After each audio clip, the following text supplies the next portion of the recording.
Michel Vialet, bonjour. Bonjour. Bienvenue dans ce nouveau numéro du Café Politique. Allez-y, installez-vous. On va évidemment revenir sur votre parcours personnel, votre parcours politique. On vous connaît finalement assez peu ici à Saint-Quentin-en-Yvelines puisque vous êtes un élu du Mantois. Vous avez fait toute votre carrière, toute votre vie dans le Mantois. Est-ce que tout de même ça vous parle, Saint-Quentin-en-Yvelines ? Excusez-moi la métaphore sportive, vous ne jouez pas à domicile ici. Est-ce que ça vous parle quand même ? Oui, vous savez, Saint-Quentin-en-Yvelines, c'est pas si éloigné que cela de Mantes-la-Jolie. C'est le même département ? C'est le même département d'abord, et puis il y a beaucoup de Mantais qui viennent y travailler, puisque ici il y a un bassin d'emploi extrêmement important. Donc oui, ça me parle. Je faisais la métaphore physique, sportif plutôt, puisque vous êtes un ancien sportif. Alors je ne sais pas si vous êtes un ancien sportif ou si vous êtes encore sportif actuel. Vous avez pratiqué pendant longtemps le basket, vous avez été président d'un club de basket. Est-ce que vous avez encore le temps de faire du sport avec votre activité politique ? Je vois que vous êtes bien renseigné. Moi, j'ai juste été sur votre site internet, pas plus. D'accord. Oui, effectivement, j'ai joué au basket pendant de nombreuses années. J'ai commencé, je devais avoir 10 ans. Et j'ai arrêté lorsque j'en avais à peu près 45 parce que des problèmes au genou, ce qui n'est pas très original pour un basketteur, ont fait qu'on m'a conseillé d'avoir des sports beaucoup plus doux pour les articulations. Mais effectivement, j'ai présidé en même temps le club de basket de Mantes-la-Jolie, qui est un club qui est monté jusqu'au plus haut niveau régional. Donc je ne sais pas si vous êtes basketteur, mais pour ceux qui le pratiquent... Moi, je suis trop petit. Non, pas forcément. Vous auriez fait un bon meneur de jeu. Voilà, vous avez l'air alerte. Avant la politique, vous avez eu un engagement, aussi une carrière dans le privé. Vous avez commencé à travailler à 18 ans. Est-ce que ça veut dire que les études, ce n'était pas forcément votre truc à vous ? Non, ce n'est pas ça du tout. C'est que pour des raisons tout à fait personnelles, j'ai décidé que c'était bien que je puisse m'installer, que je puisse prendre mon envol, comme on dit. L'engagement politique est arrivé beaucoup plus tard, vers vos 35 ans. Pourquoi vous avez décidé à un moment de vous engager, de devenir maire adjoint à Mantes-la-Jolie? C'était alors en 1995, si mes informations sont bonnes. Elles sont très bonnes, oui. Écoutez, comme vous l'avez souligné, j'ai été président du club de basket aussi. Et à cette occasion, j'ai bien vu que le bénévolat était quelque chose qui était de plus en plus difficile à mobiliser. Et une des solutions qui pouvait être importante pour pouvoir bien faire fonctionner le club était de mutualiser un certain nombre de moyens pour aller jusqu'à la fusion avec le club voisin, le club riverain de Mantes-la-Ville. Ce qui n'est jamais facile, parce que lorsqu'on est d'un côté à l'autre de la voie ferrée, il y a quand même une certaine logique de derby qui a pu s'installer au fil des années, bien sûr. Et nous avons commencé, pour voir si l'aventure pouvait être positive, à se dire qu'on gagnerait à ce que les meilleurs éléments masculins viennent jouer à Mantes et que les meilleurs éléments féminins viennent jouer à Mantes-la-Ville. Et alors que nous avions à nos yeux surmonté le plus difficile, c'est-à-dire de rapprocher d'abord les sportifs, de convenir de ce qu'allait être la gouvernance, d'aller convaincre nos présidents de club, ce ne sont que les politiques qui étaient là qui nous ont dit: vous avez le droit de fusionner, bien évidemment, on ne peut pas vous en empêcher. Pensez bien, association 1901 oblige. Par contre, pour l'attribution des créneaux et pour les subventions, alors ça, vous passerez vraiment en dernier et encore. Engagement en politique du coup en 1995, vous êtes devenu parce que maire. Ça m'a permis justement de prendre conscience qu'il fallait passer à l'échelon d'une suite pour faire avancer les choses. Voilà. Vous êtes devenu maire de Mantes-la-Jolie en 2005, vous êtes resté 12 ans maire, aujourd'hui vous êtes député. Presque 13 à 15 jours près. Presque 13. Est-ce que ça vous manque l'échelon local? Est-ce que vous regrettez vivement de ne pas pouvoir cumuler, ou alors finalement vous comprenez dans cette société moderne, démocratique, qu'on ne puisse plus cumuler comme avant? Alors, je trouve d'abord que cette loi qui est passée sous le gouvernement Hollande est une loi qui est tout à fait stupide. Elle est stupide parce qu'il n'y a aucune logique à ce qu'un parlementaire soit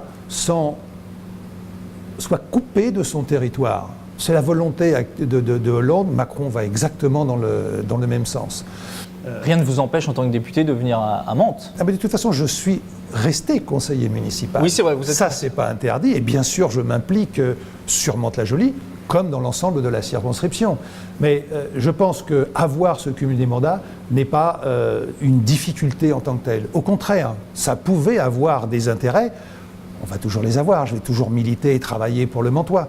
Mais c'est vrai que des fois, c'est intéressant d'avoir plusieurs leviers pour pouvoir faire avancer les sujets, faire avancer les dossiers. Alors, clairement, si cette loi n'existait pas, j'aurais fait comme beaucoup de mes prédécesseurs et j'aurais cumulé les deux. Vous seriez resté maire. Bien sûr. Vous avez succédé à l'époque à Pierre Bédier. Pierre Bédier que vous avez aussi côtoyé au conseil départemental de 2009 à 2013. On connaît le poids politique de Pierre Bédier dans le département. Quel est votre rapport à lui Quel est votre rapport à lui, à Pierre Bédier? Est-ce que c'est un peu votre mentor politique? Est-ce que c'est un exemple pour vous, Pierre Bédier? J'ai de très bons rapports avec Pierre Bédier, en tout bien tout honneur, bien évidemment. Je pense que c'est lui qui m'a conduit à m'engager en politique. Parce que je reviens un tout petit peu en arrière, quand je vous disais, j'ai pris conscience qu'il fallait passer à l'échelon supérieur et s'investir en politique. Encore fallait-il savoir dans quel cadre, avec qui, pourquoi faire. C'est d'une rencontre que j'ai pu avoir avec lui avant qu'il ne s'engage même pour la commune, parce qu'il était préalablement conseiller général déjà et conseiller régional. C'est de rencontres avec lui que cet homme m'a convaincu de tout ce que l'on pouvait faire en politique. D'autres que j'avais vus dans le passé n'avaient pas eu la même force de conviction et surtout le même intérêt. Donc j'ai de très bons rapports, avec Pierre et nous travaillons. Vous êtes parfois aussi, puisque lui a été secrétaire d'État, est-ce qu'il vous donne des conseils? Il connaît le plus haut niveau de l'État, est-ce qu'il vous donne des conseils en tant que député ou alors vous avez passé ce niveau-là avec lui? Des conseils? Nous avons des... S'il a des conseils à donner, je les prends. Des fois, je peux lui donner quelques conseils aussi pas forcément sur la forme, mais sur les informations que je peux avoir. On partage un grand nombre de sujets depuis de nombreuses années. Le fonctionnement, il n'y a pas une feuille de papier à cigarette entre nous. Votre engagement politique, c'est toujours fait à droite depuis 1995. Est-ce que la droite, c'est une histoire de famille chez vous? Est-ce que c'est plutôt des convictions personnelles? Quel était votre rapport aussi familial entre la famille et la politique? Est-ce que c'était un sujet dont vous parliez? Est-ce que vos parents étaient engagés politiquement? Mes parents n'étaient pas engagés politiquement. Sportivement, oui, bien sûr. Sportif. Mon père a été membre fondateur de l'association sportive nantaise. Vous savez, ce grand club de 4500 membres qui couvre 35 sections. Je fais un petit peu de publicité, il faut bien profiter de vos ondes, même s'il y a le vélodrome qui est juste en face. Mais on ne parlait pas beaucoup politique à la maison.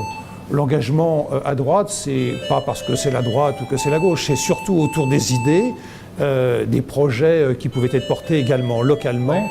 Mais nationalement, j'ai toujours trouvé que ma sensibilité s'inscrivait beaucoup plus dans tout ce qui a été porté, notamment par les présidents Chirac. J'allais dire justement, vous avez vu votre famille politique forcément évoluer, Jacques Chirac, Nicolas Sarkozy. Aujourd'hui, le patron de la droite, c'est Laurent Wauquiez, qui est loin de faire l'unanimité au sein de votre famille politique. Clairement, apporter mon soutien. Justement, j'allais dire, quel est votre rapport à vous, à Laurent Wauquiez? On sait qu'aujourd'hui, on a l'impression que son principal opposant, c'est Valérie Pécresse, qui est aussi des Yvelines. Vous, entre les deux, vous avez en tout cas fait votre choix? Oui, clairement. Je pense surtout que, pardonnez-moi puisque je suis un média, mais la construction médiatique fait que l'on recherche beaucoup plus ce que peuvent être les sujets d'acrimonie, les sujets de différence, plutôt que de rentrer au fond, des projets, des idées qui sont portées, et également d'essayer d'en faire de la pédagogie auprès du grand public. Quand on revient sur les élections présidentielles, c'est pitoyable. C'est pitoyable. On n'a pas parlé des projets pendant tout ce premier tour. Pendant tout ce premier tour, on a cherché à savoir comment les gens vivaient, combien ils gagnaient et quelles étaient leurs relations personnelles. Et je ne suis pas plus grossier que ça. Les affaires, ça a toujours existé dans toutes les campagnes présidentielles. C'est pas nouveau, c'est peut-être l'effet médiatique qui rend ça encore plus important, mais il y a toujours eu des affaires. L'importance que les médias y accordent font que ça fait caisse de résonance. C'est tout. Mais franchement, qu'est-ce qu'on tire de ce premier tour? Quels sont les engagements, les grandes lignes politiques qu'on a interrogé les gens dans la rue? Et le vote du deuxième tour est un vote par défaut. C'est tout. Vous faites partie de cette droite, vous, très, très critique envers Emmanuel Macron. Pas question pour vous d'être constructif, ou alors s'il y a des bons projets de loi, des bonnes intentions, vous êtes prêt à les soutenir à l'Assemblée nationale? Mais j'ai toujours dit, et je l'ai même écrit dans mon programme, que je privilégierais mon pays avant mon parti. S'il y a des choses qui sont pertinentes, qui sont proposées, je les voterai. Vous n'êtes pas constructif pour autant? Absolument pas. D'abord, je ne sais pas ce que c'est qu'être constructif. Comme si les autres, on ne sait pas tous forcément, mais en tout cas, ça existe. Comme si les autres ne l'étaient pas. Non, soit c'est de la vanité par rapport au non, soit c'est simplement pour se faire un peu valoir et puis faire que comme ça, on puisse aller chercher quelques postes. Mais la réalité, c'est que j'ai déjà voté, par exemple, j'ai voté les ordonnances sur le travail. Même si elles ne me satisfaisaient pas sur leur globalité, j'ai trouvé que c'était une avancé qui était important. Et je préfère, plutôt que d'être dans une situation de blocage dogmatique, me dire, mais si c'est une première marche, eh bien, il restera du temps pour pouvoir monter les suivantes. Alors, La République En Marche, c'est plutôt bien implanté quand même dans le département. 11 députés sur 12. Vous êtes, entre guillemets, le seul survivant LR. Est-ce que ça vous confère quand même une... C'est plus qu'un survivant, puisque je n'étais pas sortant. C'est vrai. Donc vous êtes, on va dire, l'exception LR.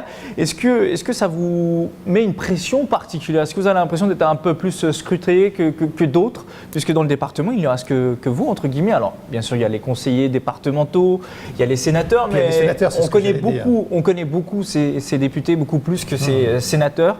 Est-ce que ça vous confère une pression particulière ou non, selon vous? Non, ou alors je vis bien la pression, mais ça ne pose pas de pression et de problèmes particuliers.